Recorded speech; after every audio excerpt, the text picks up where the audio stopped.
नमस्कार। आप सभी का बायजूस आईएएस हिंदी में बहुत स्वागत है। स्टूडेंट्स, मैं आशा करता हूं आप सभी स्वस्थ होंगे और अच्छी तरह से सिविल सेवा परीक्षा की अपनी तैयारी को आगे बढ़ा रहे होंगे। आज की इस क्लास में हम 12 नवंबर 2021 के द हिंदू समाचार पत्र में प्रकाशित प्रमुख समाचारों और आलेखों का विश्लेषण करेंगे। सबसे पहले हम लोग बात कर लेते हैं सत्र के विषयों की। पहला विषय होगा भारत की ग्लासगो घोषणा, जो कि COP 26 के साथ में संबंधित है। इसके अलावा अपरिभाषित भूमिका भारत और अफगानिस्तान, मुख्य रूप से इस भूमिका को परिभाषित करने की जरूरत है भारत के संदर्भ में। इसके अलावा अगला विषय होगा संघीय अधिकार और कर, फिर अगला विषय होगा जल प्रबंधन प्रणाली और बाढ़, फिर शिक्षा और राजनीति, और अंत में मुख्य परीक्षा अभ्यास प्रश्न और इनके उत्तरों की संरचना क्या होनी चाहिए। सत्र का पूरा लाभ उठाने के लिए अंत तक बने रहिए। शुरुआत करते हैं भारत की ग्लासगो घोषणा से। स्टूडेंट्स, इस समाचार को पेज संख्या 6 से लिया गया है। GS3 पर्यावरण के साथ में इसको हम जोड़ सकते हैं। The low down on India's Glasgow announcement. यहां पर यह शब्द विरोधाभास आप लोगों के लिए ध्यान रखने लायक है और लगभग पूरा आलेख इसी शब्द के इर्द गिर्द कहीं ना कहीं घूम रहा है। शुरुआत करते हैं। चर्चा में क्यों है चीजें। COP अर्थात कॉन्फ्रेंस ऑफ पार्टीज 26, जो कि ग्लासगो के अंदर में स्कॉटलैंड में आयोजित किया गया। यहां पर भारत के द्वारा जो प्रतिबद्धताएं जताई गई पर्यावरण की सुरक्षा के संदर्भ में, और इसके ठीक पहले जो विचार आ रहे थे, इनमें एक प्रकार की असंगति, एक प्रकार का विरोधाभास देखने को मिलता है। अब यह विरोधाभास किन संदर्भों में है, यह देखने की आवश्यकता है। दरअसल स्टूडेंट्स, इसके पहले यह कहा जा रहा था कि भारत एक विकासशील देश है और इस नाते नेट जीरो के प्रति हम प्रतिबद्ध नहीं हैं। नेट जीरो अर्थात एक ऐसी अवस्था जब ग्रीन हाउस गैसों का उत्सर्जन और उनका अवशोषण दोनों लगभग बराबर की स्थिति में पहुंचेंगे, और ऐसे में पर्यावरण में अनावश्यक ग्रीन हाउस गैसों का संकेंद्रण होना रुक जाएगा। यह भी कहा जा रहा था कि भारत की विकास के प्रति अत्यधिक प्रतिबद्धता है। दरअसल जिस समय औद्योगिकरण की प्रक्रिया आगे बढ़ रही थी, उस समय भारत में औपनिवेशिक शासन की स्थिति थी और उद्योगों आदि के संदर्भ में हमारी स्थिति बेहतर थी ही नहीं। तो ऐसे में भारत एक लंबे समय से यह कहता रहा है कि पर्यावरण के अंदर में जो भी असंतुलन देखने को मिल रहे हैं, ये मुख्य रूप से उन देशों के कारण हैं जिन्होंने औद्योगिक क्रांति के लाभ उठाए हैं, लेकिन अब इसका खामियाजा सभी देशों को भुगतना पड़ रहा है। तो ऐसे में जो अधिक प्रतिबद्धता है वो विकसित देशों की होनी चाहिए, लेकिन अंतिम समय में भारत के द्वारा एक 5 सूत्री कार्य योजना के तहत यह घोषित किया गया कि 2070 तक भारत कार्बन न्यूट्रलिटी अर्थात कार्बन तटस्थता को प्राप्त करने की कोशिश करेगा। अब यहां पर कुछ ऐसे मोड़ आए हैं जिनकी वजह से स्थिति अभी स्पष्ट नहीं है। भारत ने यहां पर इस बात को भी जोड़ा कि हमने जो भी नई घोषणाएं की हैं वे विकसित देशों के द्वारा दी जा रही सहायता के अधीन है। जैसा कि मैंने अभी आपको बताया कि भारत अब तक यह कहता रहा है कि विकसित देशों की यहां पर जो लायबिलिटी है वो अधिक होनी चाहिए। इसके अलावा राष्ट्रीय स्तर पर निर्धारित योगदान अर्थात NDC, जो कि एक दस्तावेज है जिसके माध्यम से इस बात की घोषणा की जाती है कि कौन सा देश जलवायु परिवर्तन को रोकने के संदर्भ में कितना योगदान देने जा रहा है। भारत ने इस संदर्भ में अभी अपने दस्तावेज को प्रस्तुत नहीं किया है। तो यहां पर ये दो ऐसे बिंदु हैं जो कि भारत की घोषणाओं के संदर्भ में अभी भी अस्पष्ट है और इनमें एक स्पष्टता लाने की आवश्यकता है। अब जरा हम लोग देखते हैं इन 5 घोषणाओं को। पहला है भारत 2030 तक अपनी जीवाश्म रहित ऊर्जा क्षमता को 500 गीगावाट तक पहुंचाएगा। अगर हम वर्तमान में बात करें कि नवीकरणीय ऊर्जा के क्षेत्र के संदर्भ में भारत किस लक्ष्य को लेकर के आगे बढ़ रहा है, तो यह है 175 गीगावाट का लक्ष्य, लेकिन इसको बढ़ा दिया गया, 500 गीगावाट तक किया गया है। 2030 तक अपनी 50% ऊर्जा जरूरतें हम नवीकृत ऊर्जा से पूरी करेंगे। इसमें अगला विषय था भारत 2030 तक के कुल संभावित कार्बन उत्सर्जन में 1 अरब टन की कमी करेगा, जबकि विकास की गतिविधियों को देखते हुए भारत के संदर्भ में कार्बन की तीव्रता, कार्बन का उत्सर्जन, ये सब बढ़ने के अनुमान हैं। तो इसमें कमी लाने के लिए हम किस प्रकार से प्रयास करेंगे, ये देखने योग्य होगा। और इसके अलावा जो मैंने सबसे पहले आपको बताया 2070 तक नेट जीरो का लक्ष्य। नेट जीरो क्या होता है, ये बात मैं आपको पहले ही बता चुका हूं। मुख्य रूप से यहाँ पर उत्सर्जन अगर अवशोषण के बराबर भी हो गया और वातावरण के अंदर में इन हानिकारक ग्रीन हाउस गैसों का, मुख्य रूप से कार्बन डाइऑक्साइड का संकेंद्रण अगर हम रोकने में कामयाब हो पाए तो ये हमारी एक बड़ी सफलता होगी। यहां पर हम आगे बढ़ते हैं तो यहां पर इस बात को भी भारत के द्वारा उठाया गया कि पर्यावरण के लिए या पर्यावरण के अनुरूप जीवन शैली को अपनाने की आवश्यकता है और इसको कहा गया लाइफ, अर्थात लाइफ स्टाइल फॉर एनवायरमेंट। अब यहां पर इस बात को उठाया गया कि भारत विद्युत उत्पादन में कोयले के प्रयोग को घटाने की कोशिश करेगा, क्योंकि हम एक विकासशील राष्ट्र हैं और हमारी ऊर्जा की आवश्यकताएं काफी अधिक है। तो ऐसे में हम बिजली के उत्पादन में जो कोयले का प्रयोग कर रहे हैं इसको हम घटाएंगे। लेकिन यहां पर और भी विषयों की तरफ ध्यान देने की जरूरत है, जैसे कि यातायात के साधनों के संदर्भ में हमें यातायात के ऐसे साधनों का विकास करना चाहिए जिनके माध्यम से अधिक संख्या में लोग एक स्थान से दूसरे स्थान तक पहुंच सकें और इसमें कार्बन का उत्सर्जन भी कम से कम हो। जो बड़ी बड़ी इमारतें बनाई जा रही हैं, सोसाइटीज बनाई जा रही हैं, ऑफिसेस बनाए जा रहे हैं, इनके निर्माण के समय हरित इमारतों के आइडियाज को, विचारों को ध्यान में रखा जाए। यहां पर इमारतों को इस तरीके से बनाया जाए कि ऊर्जा का प्रयोग कम से कम हो। इसके अलावा जिस जल का यहां पर प्रयोग किया जाएगा उस जल का उचित तरीके से उपचार किया जाए। इसके साथ साथ में हम रास्तों की बात करते हैं, हाईवेज की बात करते हैं, तो ग्रीन हाईवेज के निर्माण की तरफ आगे बढ़ना चाहिए।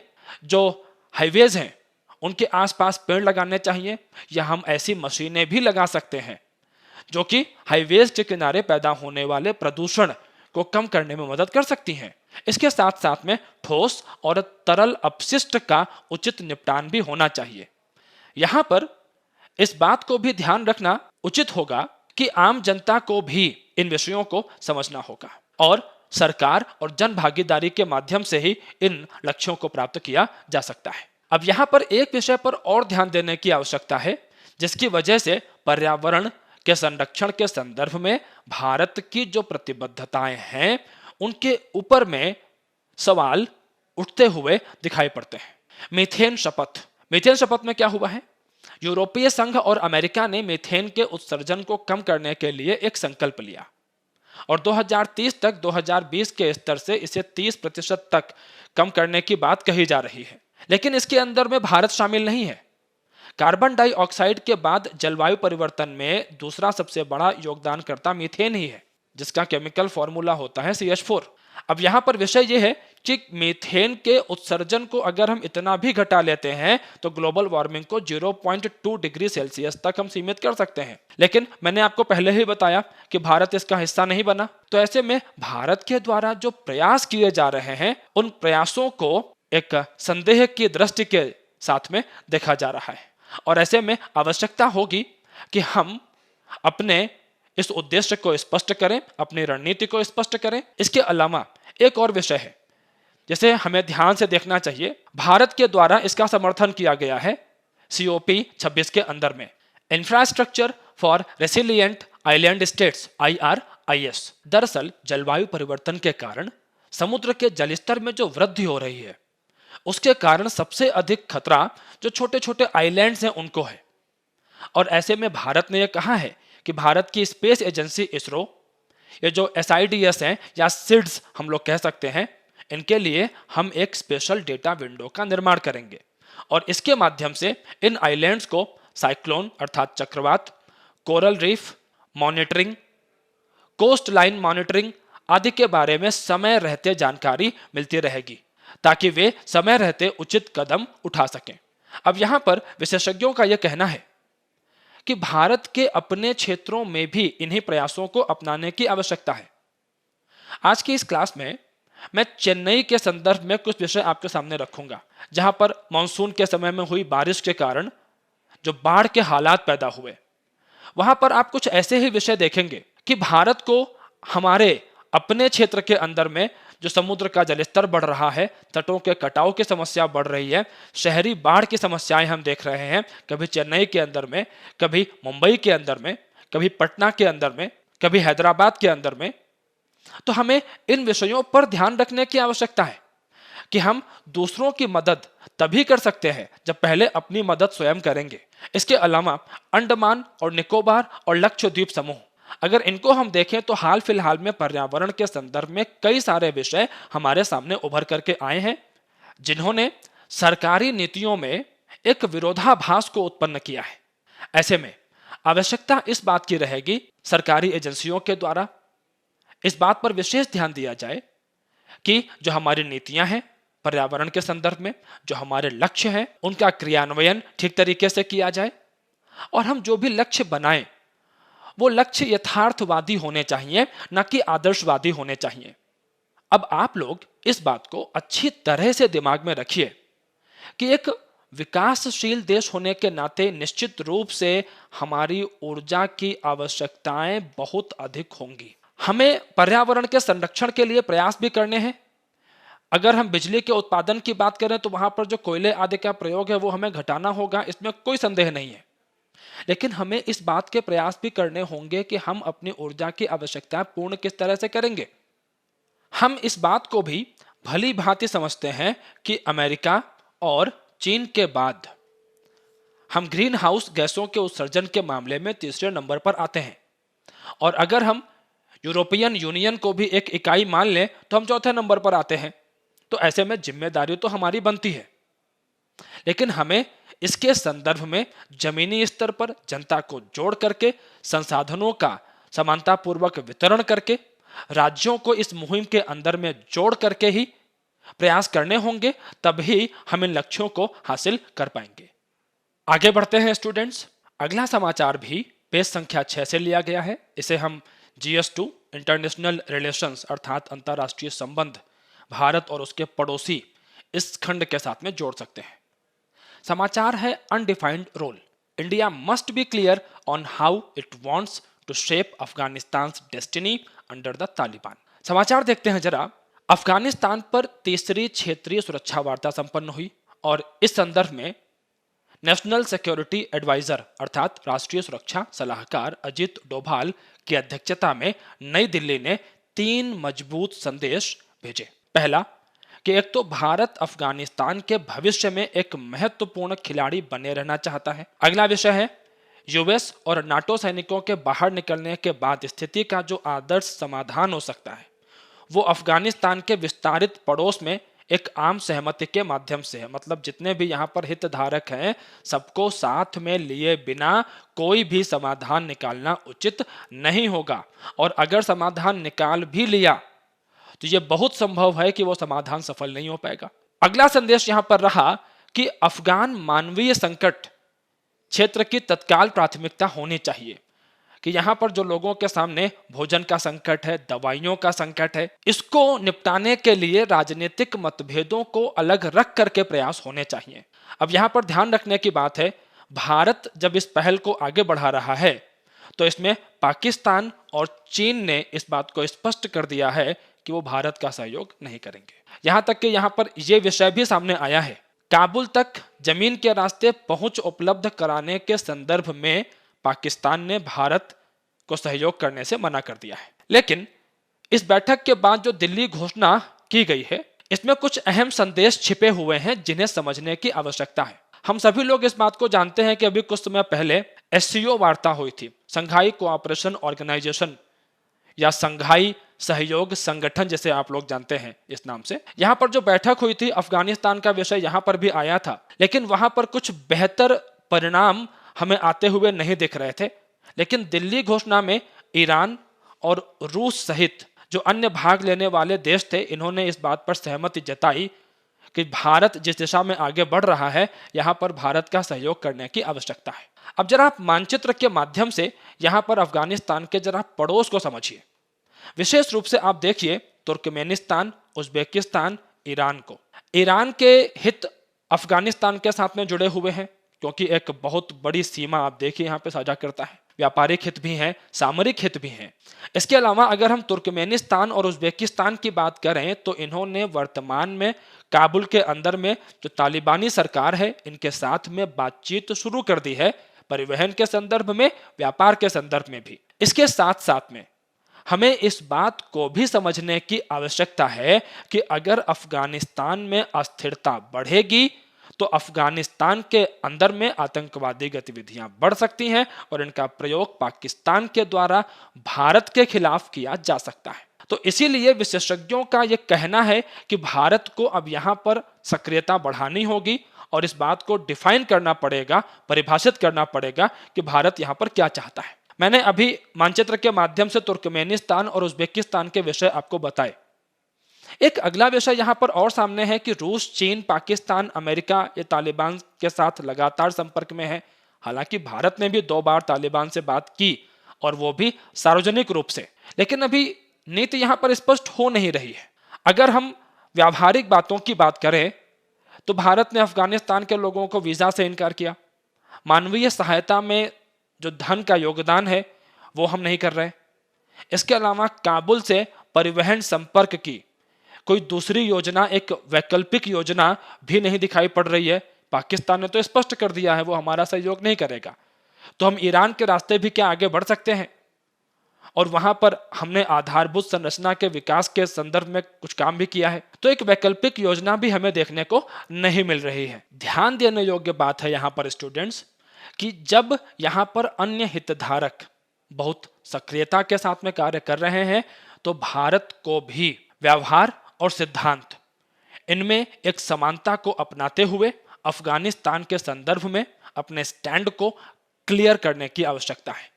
जितनी जल्दी हम ये कार्य कर पाएंगे, हम उपमहाद्वीप के अंदर में अपनी स्थिति को और बेहतर बना पाएंगे।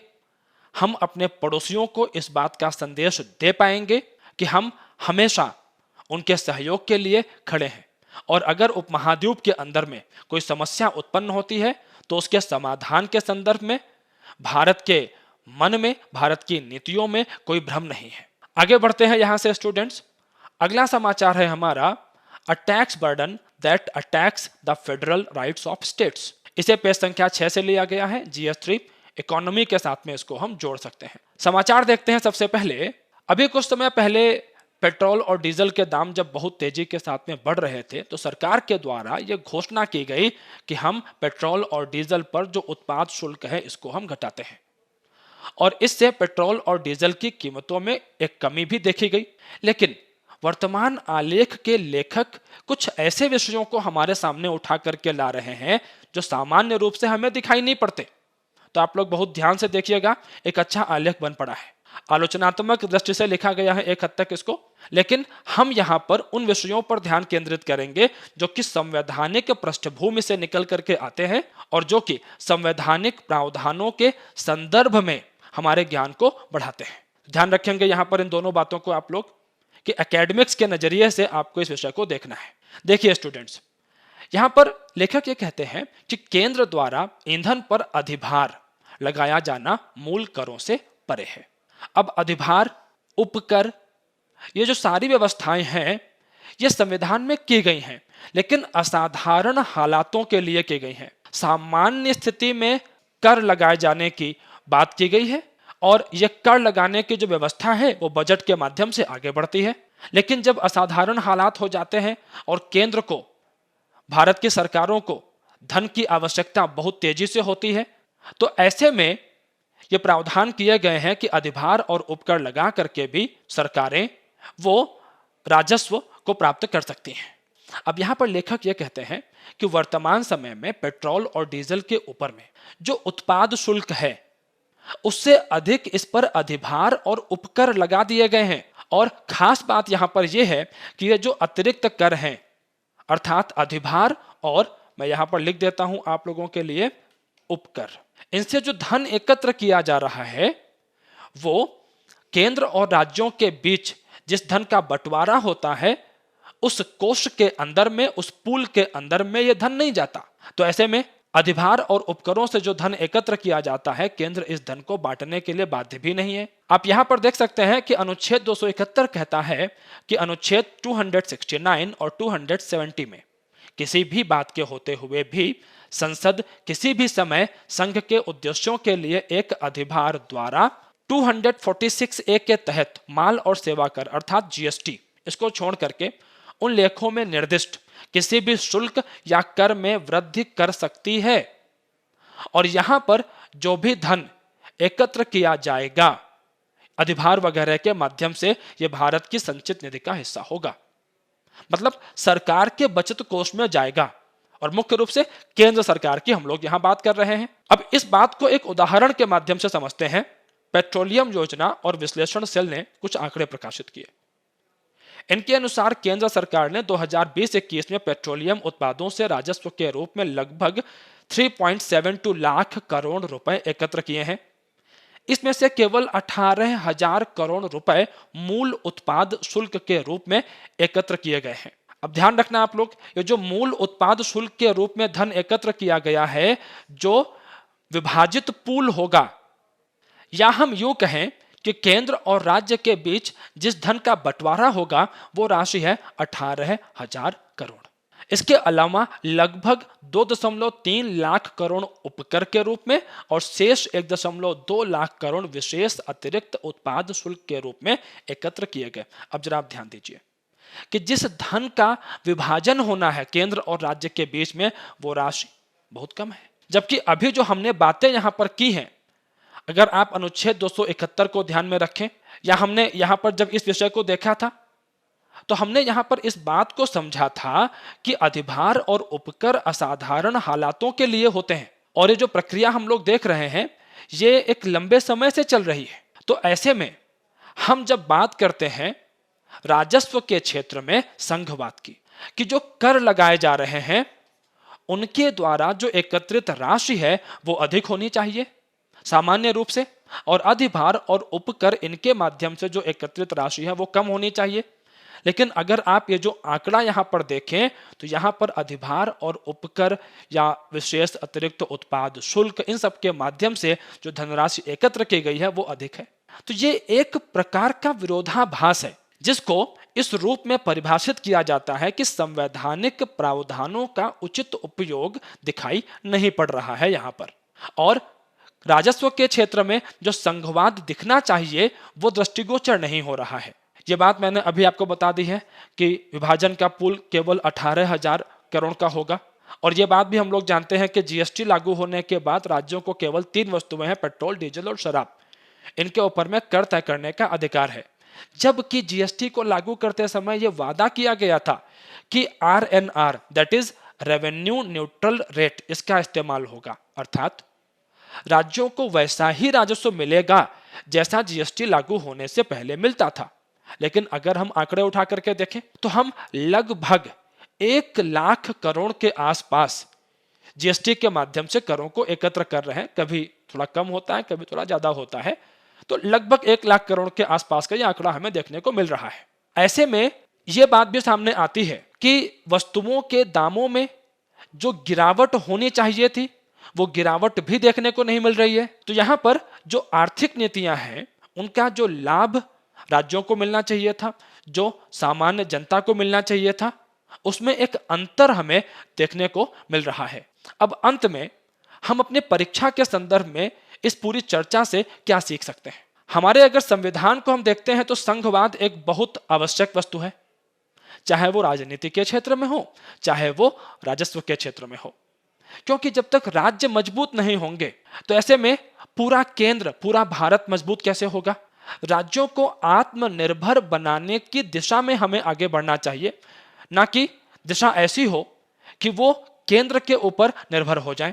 निश्चित रूप से राज्यों के समुचित विकास की तरफ जब हम काम करेंगे तो इसका लाभ केंद्र को भी प्राप्त होगा। संसाधनों के वितरण में असमानता को दूर करने के प्रयास होने चाहिए ताकि क्षेत्रीय स्तर पर जो असंतोष व्याप्त होता है और वो अलग अलग प्रकार से दृष्टिगोचर होता है उसे कम किया जा सके। आगे बढ़ते हैं स्टूडेंट्स।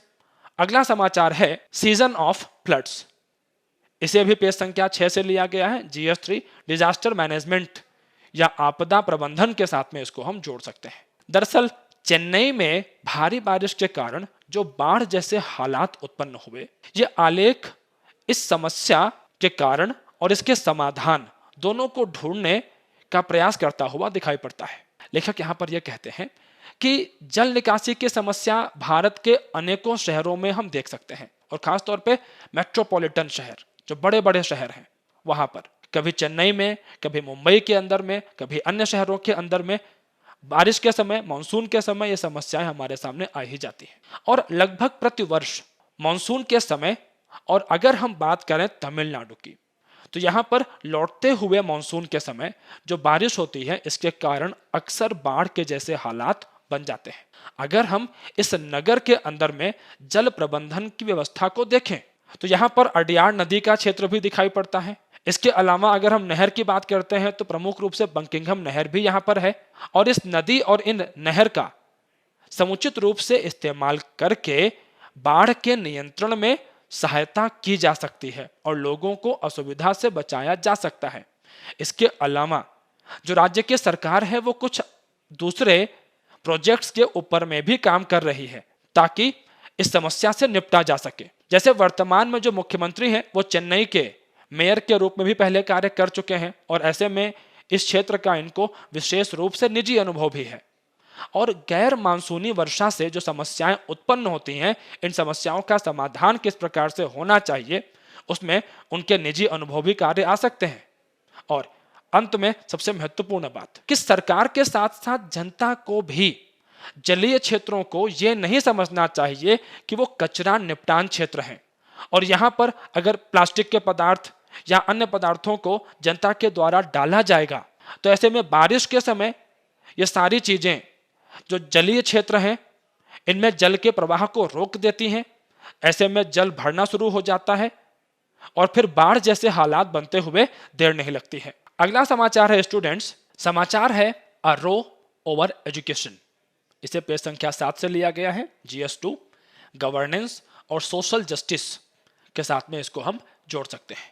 दरअसल स्टूडेंट्स, तमिलनाडु के अंदर में DMK सरकार ने हाल ही में स्कूली बच्चों के लिए इल्लम थेदी कल्वी या ITK नाम की एक योजना को आरंभ किया है। दरअसल स्टूडेंट्स, इस योजना का उद्देश्य क्या है, पहले आप उसे समझिए। सरकार का यह कहना है कि कोविड-19 महामारी की वजह से कक्षा 1 से 8 तक के बच्चे जो कि स्कूल नहीं जा पाए और उनका जो शैक्षिक रूप से नुकसान हुआ है उसकी भरपाई करने के लिए हम 6 महीने के लिए प्रारंभिक रूप से इस योजना को लेकर के आ रहे हैं। और यहाँ पर 18 से 60 वर्ष के उम्र के स्वयंसेवकों का नामांकन किया जाएगा, और यह स्वयंसेवक 60 से 90 मिनट के लिए अनुमानित रूप से 34.05 लाख बच्चों को पढ़ाएंगे। अब यहाँ पर जो विपक्ष है उन्होंने इस बात को सत्ता पक्ष के राजनीतिक हितों के साथ में जोड़ा है। उनका कहना है नई शिक्षा नीति है और उसके अंदर में जो कुछ ऐसी बातें हैं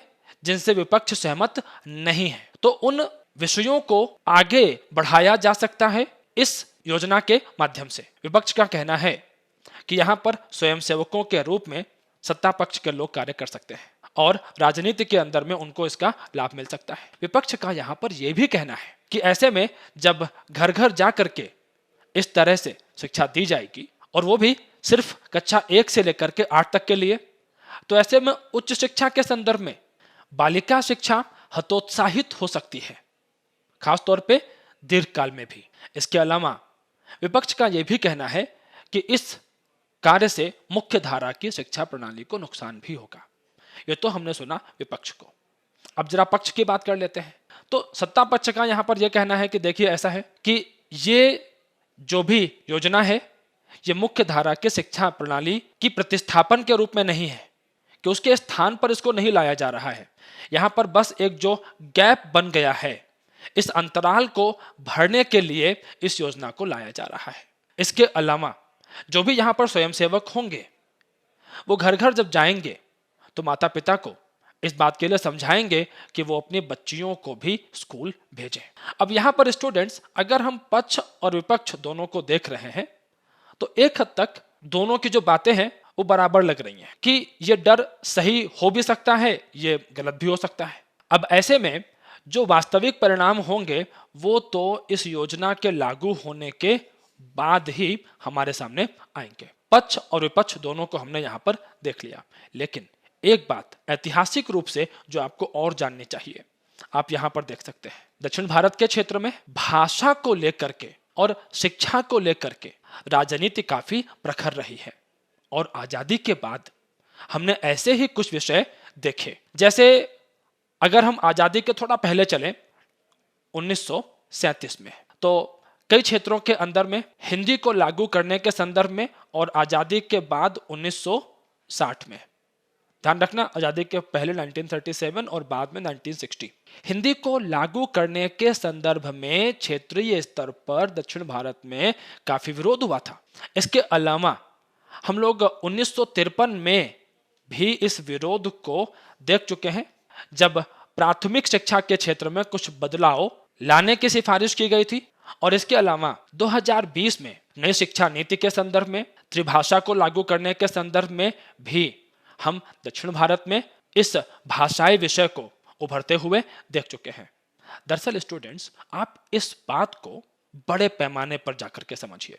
किसी भी क्षेत्र की भाषा उस क्षेत्र की संस्कृति के साथ में गहन रूप से जुड़ी होती है, और भाषाई क्षेत्र में कोई भी परिवर्तन उस क्षेत्र की संस्कृति को निश्चित रूप से प्रभावित करता है। तो ऐसे में जो भी परिवर्तन करने की बातें हैं, ऐसे में सभी हितधारकों को बिठा करके उनके डर को समझने की कोशिश होनी चाहिए। और लोकतंत्र के अंदर में निर्णय लेने की यही एक प्रक्रिया है कि जहां पर सभी हितधारकों के पक्ष विपक्ष उन दोनों को समझा जाए और तब किसी निर्णय तक पहुंचा जाए। स्टूडेंट्स, अब बात कर लेते हैं मुख्य परीक्षा अभ्यास प्रश्न की। पहला प्रश्न है, क्या भारत के लिए समय आ गया है कि वह अपनी अलग स्थिति को छोड़ दे और अफगानिस्तान में मुद्दों को सुलझाने में सक्रिय रूप से भाग ले? उदाहरणों के माध्यम से पुष्टि कीजिए। 250 शब्द 15 अंक। हम लोग इस आलेख के ऊपर काफी चर्चा करके आए हैं। अब अगर उत्तर की संरचना को देखें तो सबसे पहले अगर आप मानचित्र का प्रयोग करके भी अफगानिस्तान की जटिल स्थिति का परिचय दे देंगे कि वहां पर किस तरीके से अनेकों हितधारक जुटे हुए हैं, उनके हितों का यहाँ पर टकराव है, मुख्य भाग के अंदर में आप इस विषय को स्पष्ट करें। और भारत की सैद्धांतिक स्थिति क्या है और व्यावहारिक स्थिति क्या है, कि हम कह क्या रहे हैं और वहां कर क्या रहे हैं, इसको आप दिल्ली घोषणा और एससीओ वार्ता के उदाहरणों के माध्यम से और स्पष्ट कर सकते हैं। और निष्कर्ष रूप में इस बात को हम लिखेंगे कि हमें एक स्पष्ट रणनीति की जरूरत है।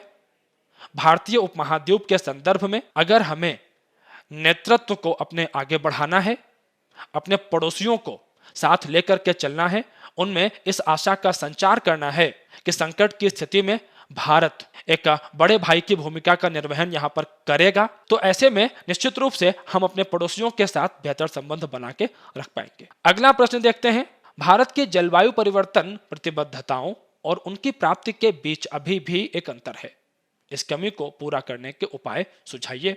250 शब्द 15 अंक। सबसे पहले स्टूडेंट्स, आप यहां पर जलवायु परिवर्तन का विषय क्या है और COP 26 इसका परिचय आप देंगे भूमिका में। इसके बाद मुख्य भाग में आप आएंगे तो यहां पर भारत की जलवायु परिवर्तन प्रतिबद्धताओं को आप बताएंगे, खासतौर पर COP 26 के संदर्भ में। और जो 5 घोषणाएं हैं इनको कुछ जगहों पर पंचामृत घोषणा के रूप में भी कहा जा रहा है, इन घोषणाओं को आप बताएंगे। इसके अलावा नवीकरणीय ऊर्जा के संबंध में जो 175 गीगावाट का लक्ष्य है और फिर जो एक संशोधित 500 गीगावाट के लक्ष्य की जो घोषणा की गई है, और एक विकासशील देश होने के नाते जो हमारी प्रतिबद्धताएं हैं विकास के संदर्भ में, इनको आप यहां पर बताएंगे। इसके अलावा इसी सम्मेलन में मीथेन संकल्प से हम दूर रहे और infrastructure for resilient island states, जिसमें हम दूसरे आइलैंड्स का सहयोग करने की बात तो कह रहे हैं, लेकिन आंतरिक स्तर पर मानसून के समय खास तौर पर जो समस्याएं हमारे अलग अलग क्षेत्रों में उभर करके आती हैं, और मैंने अभी चेन्नई का उदाहरण भी आपको दिया है, आप उसका इस्तेमाल भी कर सकते हैं, तो हम आंतरिक क्षेत्रों में भी इसको लागू करें। निष्कर्ष रूप में यहां पर इस बात को उभारेंगे कि हमें इन विरोधाभासों को दूर करने की आवश्यकता है, तब ही हमारे संकल्पों पर अन्य हितधारकों को भरोसा होगा और भविष्य के लिए जो हमारे प्रयास हैं उनमें एक स्पष्टता लाने की आवश्यकता है। स्टूडेंट्स, मैं आशा करता हूं आज की ये क्लास आप लोगों को पसंद आई होगी। वीडियो को लाइक और शेयर करना बिल्कुल भी मत भूलिएगा। अच्छी जानकारियां सब तक पहुंचनी चाहिए, तो ऐसे में शेयर करना बहुत जरूरी है। आप चैनल को सब्सक्राइब कर लेंगे, बेल आइकन को प्रेस कर लेंगे, तो आपको हर एक वीडियो अपलोड होते ही उसके बारे में जानकारी मिल जाएगी, नोटिफिकेशन मिल जाएगा। इस वीडियो को देखने के लिए आप सभी का शुक्रिया।